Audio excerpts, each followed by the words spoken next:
वफाकी दारकूमत में मुमकिना दहशत गर्दी का खतरा। इस्लामाबाद में 3 जामियात को गैर मुअय्यना मुद्दत के लिए बंद कर दिया गया। हम खबर दें आपको सिक्योरिटी थ्रेट के हवाले से, तो शहर इक्तदार के अंदर दहशत गर्दी का बड़ा खदशा। इस्लामाबाद में 3 जामियात को गैर मुअय्यना मुद्दत के लिए बंद कर दिया गया है। आम खबर से इस्लामाबाद से, जहां पे इस्लामाबाद की यूनिवर्सिटीज को दहशत गर्दी के खतरात का सामना, जिसकी वजह से इस्लामाबाद की 3 बड़ी जामियात को गैर मुअय्यना मुद्दत के लिए बंद कर दिया गया। अहम खबर है इस्लामाबाद से सिक्योरिटी थ्रेट्स के हवाले से, तो इस्लामाबाद की मुख्तलिफ यूनिवर्सिटीज को सिक्योरिटी थ्रेट का सामना और दहशत गर्दी के खदशात के पेश नज़र 3 जामियात को गैर मुअय्यना मुद्दत के लिए बंद कर दिया गया है।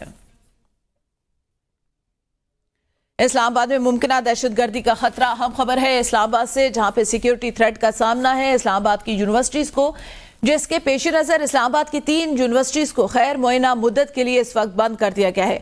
बंद की गई यूनिवर्सिटीज में एयर, NDU और कायद-ए-आज़म यूनिवर्सिटी शामिल हैं। इस्लामाबाद में 3 यूनिवर्सिटीज हैं, कायद-ए-आज़म, एयर और NDU यूनिवर्सिटी।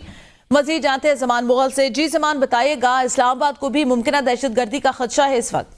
जी बिल्कुल, वफाकी दारकूमत की 3 बड़ी यूनिवर्सिटीज हैं, जिनमें NDU है, एयर यूनिवर्सिटी है और कायद-ए-आज़म यूनिवर्सिटी है, जिनको बड़ी यूनिवर्सिटी समझा जाता है और वहां पे सिक्योरिटी के गैर मामूली इक़दाम किए जाते हैं। लेकिन अफसोस के साथ कहना पड़ता है कि इन तीनों यूनिवर्सिटीज को सिक्योरिटी थ्रेट्स है और मुमकिना दहशत गर्दी के खतरे के बायस इन तीनों यूनिवर्सिटीज को बंद कर दिया गया है। जैसे जैसे इलेक्शन का वक्त करीब आ रहा है तो सूरत हाल खराब होना शुरू हो गई है और आए रोज हम देखते हैं कि कहीं ना कहीं बदअमनी शुरू हो जाती है और कहीं ना कहीं सूरत हाल दिगरगू होती जा रही है। और अब जाकर इस्लामाबाद, जो कि वफाकी दारकूमत है, यहाँ पे भी यूनिवर्सिटीज को थ्रेट आया और उनको बंद कर दिया गया है। जी सही, बहुत शुक्रिया जमान।